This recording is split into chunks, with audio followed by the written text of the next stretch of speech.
Is Iowa State, Drake, the forgotten team of the Big 12? They don't control their own destiny, but all they need is Colorado or Arizona State to maybe drop a game, and they're kind of right back in it. What are your thoughts on Iowa State overall? The first thing we have to consider with Iowa State is that at some point every season, your expectations reset. If you're looking at BYU, Iowa State, Arizona State, Colorado, all of those schools preseason, you say, hey, you go 8-4 this year. They're going to be elated. Those fan bases are so happy. What a bounce back year. But then at some point, you start winning enough, every expectation resets. And we were talking just 3 weeks ago about undefeated Iowa State against undefeated BYU in the Big 12 championship game. And then could we see Kansas State sneak in with a couple of losses as an at-large, or Colorado do the exact same thing? Now we're talking about a BYU team not playing at its highest level and an Iowa State team certainly not playing at its highest level. I think you are wholly disappointed if you're an Iowa State fan with those reset expectations of where they are. You could still very well finish this regular season at 10-2. You should win this week,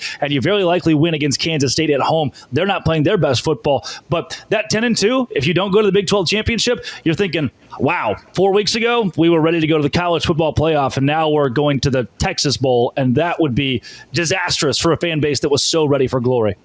Last week, beating Cincinnati, is that a product of who they played, or is that have they figured things back out a little bit? Cincinnati, not too terrible in the beginning to middle part of this season. Just thoughts on that win last week? Yeah, I think you look back at the Texas Tech, that's really what I've mentioned here is that dilapidation for Iowa State in the last month or so. That Texas Tech game, you lose by one, you think, okay, fluke game. Similar to a BYU in Kansas, you look at it as a one-off. If we win the rest of our games, we still control our destiny. We still go to the Big 12 championship, go to the college football playoff. It was that Kansas game that was the backbreaker. So beating Cincinnati in the fashion that you did is good, but Cincinnati's 5-5. They're 3-4 in conference play. If you've watched them play this year, you know they're pretty solid. You know they have a good running game. You know they have a serviceable quarterback at the very least, but they aren't at the level of Colorado right now. They're not at the level still of BYU or maybe even Kansas State. So that win is in your back pocket, but there's no committee that's looking at that win and saying, oh, wow, we can hang our hats somewhere on that. And I don't think if you're Iowa State, that win would go as far as beating a BYU or a Kansas State or Colorado right now. And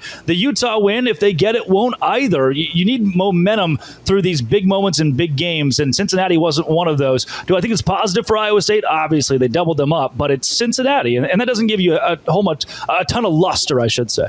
Yeah, if they can get this win against Utah, and then they can beat Kansas State next week, some things fall their way, they get back into the Big 12 mix, they find their way to Arlington. It is, obviously that's the dream, right? At this point, you're on the outside, but you're right there, right? If a little bit more chaos happens this year, you're kind of right there.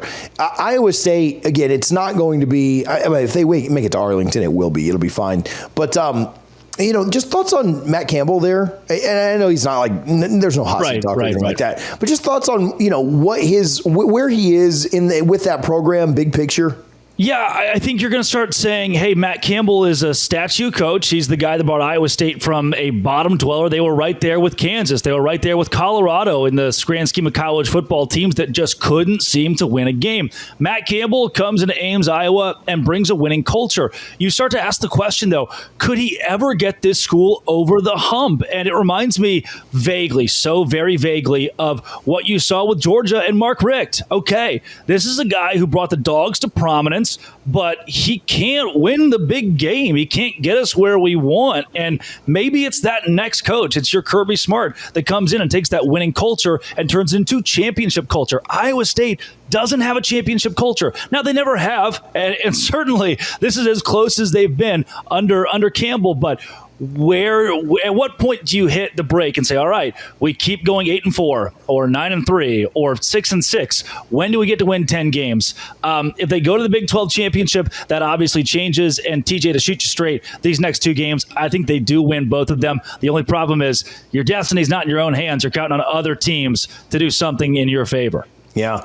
The Utah, I asked you this last week against Utah, or about Utah, coming off the BYU loss, emotional, heartbreaking loss. And then, you get up one more time. And I thought they played with pretty good effort. I just, didn't have enough guys there to to beat Colorado last week. But does Utah have anything left in the tank? I mean, I asked you the same question last week, and we were kind of questioning it, but thoughts on them coming forward this week? No, I don't think so. And TJ, the answer that I went with last week was talking about Mark Harlan going into the locker room post BYU and seeing players that were so dilapidated and were just sad enough that he went to the podium and did what he did.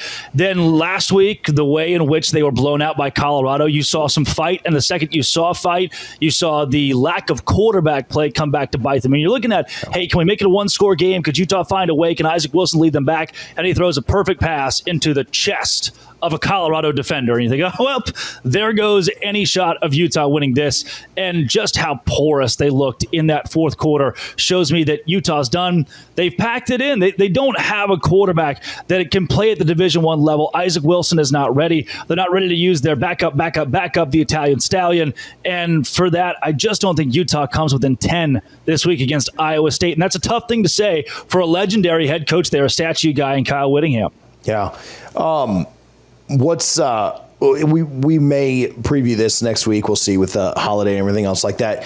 Early, do you kind of like where Iowa State's at more than Kansas State next week? Or is it just you dislike where Kansas State is more than you dislike where Iowa State is? Or thoughts, early thoughts on that one? Well, Iowa State's last game, you already mentioned, it's that Cincinnati win. Kansas State, their last two, a loss to Arizona State by 10, and that loss at Houston. Houston has been wily, sure, but Wiley can't be the kind of team that knocks off a Big 12 title contender. We don't get points for losing to a gutsy squad from down there in humidity country. And so Kansas State, and ESPN would tell you that Iowa State has a 58% chance to win that game as of today.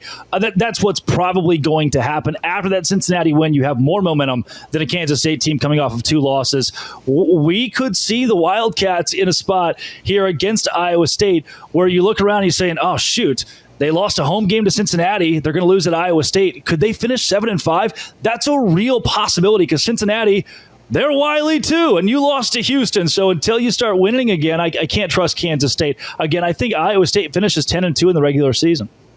Drake, where can people follow you? Where can they find your work, bud? At LO Big 12 on Twitter or at Drake Seatle, and wherever you find your podcast, that's Locked On Big 12. Popping in here to tell you today's show is brought to you by Prize Picks. Prize Picks is the best. Pick a couple guys, 2, 3, 4. Tell me that their prop is going to go over or under this week, and you will find yourself profit. Best place to get real money sports action, 10 million members, billions of dollars in awarded winnings. It is your daily fantasy sports that is accessible to all. Pick more or less and win up to 100 times your cash. That's exactly right. Win up to 100 times your cash. It's the best way to get action in over 30 states, California, Florida, Georgia, Texas, all included. Best place to get real money sports action. Join over 10 million users and sign up today to get $50 instantly when you play $5. Don't even need to win to receive the $50 bonus. It's guaranteed. Prize Picks also offers weekly promotions that can lead to a big payout, like Taco Tuesday each and every Tuesday. So Justin Jefferson, over 83.5 yards? Sure. Travis Kelce, more than 59.5 yards? Sure. Put those together. If it hits, you win money. Download the app today. Use code LOCKEDONCollege to get $50 instantly after you play your first $5 lineup. Download the app today. Use code LOCKEDONCollege to get $50 instantly after your first $5 lineup. Prize Picks, run your game. Visit Prize Picks today.